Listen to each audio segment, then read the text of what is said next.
मैं चाहता हूं कि आप ये इमेजिन करो, एक जख्मी ब्लू स्टीड, खून बह रहा है, सांसें तेज चल रही हैं और वो एक तेज बहती नदी की ओर बढ़ रहा है। उसके पीछे दुश्मन के सिपाही, उसकी पीठ पर महाराणा प्रताप, कवच टूटा हुआ पर स्पिरिट अनब्रोकन।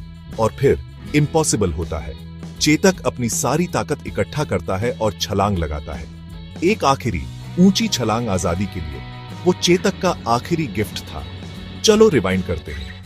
ये 1578 की गर्मियों का समय है, हल्दी घाटी का युद्ध। एक तरफ मुगल सेना बहुत बड़ी, डिसिप्लिन, जिसे कोई रोक नहीं सकता। दूसरी तरफ मेवाड़ का शेर महाराणा प्रताप अपने वफादार साथी चेतक के साथ, सिर्फ तेज नहीं, फियर्स, सिर्फ सुंदर नहीं, ब्लू टिंटेड और बैटल बॉर्न। जब तोपें गरजती हैं और धूल दिन को शाम में बदल देती है, चेतक बिल्कुल नहीं घबराता। वो आगे बढ़ता है। उसकी आंखें मान सिंह के शाही हाथी पर टिकी हैं। वो दहाड़, वो टक्कर, वो डर, और एक ऐसा घोड़ा जो डरने से इनकार करता है। इमेजिन करो, चेतक खड़ा होता है, उसके खुर हाथी के चेहरे पर पड़ते हैं। एक ऐसा सीन जो लेजेंड में अमर हो गया। इस केओस में एक तेज ब्लेड चेतक की टांग में लग जाता है।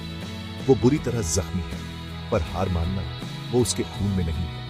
जैसे ही मेवाड़ के खिलाफ टाइड बदलता है, प्रताप को निकलने का रास्ता चाहिए। चेतक बिना शब्दों के समझ जाता है। लंगड़ाते हुए, लड़खड़ाते हुए फिर भी उड़ रहा है। वो अपने सवार को तीरों और तलवारों से बचाता है।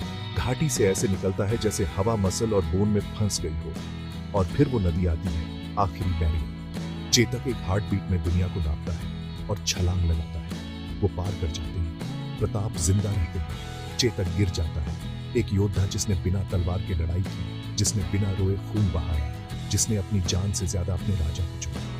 लोग इसे लेजेंड कहते हैं, पर लेजेंड्स चॉइसेस से बनते हैं। चेतक ने हिम्मत चुनी जब डरना सही था, वफादारी चुनी जब सेफ्टी एक ऑप्शन थी, और उस आखिरी छलांग में उसने हार को एक फ्यूचर में बदल दिया। क्योंकि एक जिंदा राजा मेवाड़ के लिए एक और दिन डर सकता था। अगर आपको कभी शक हो कि डिवोशन कैसी दिखती है, तो हल्दी घाटी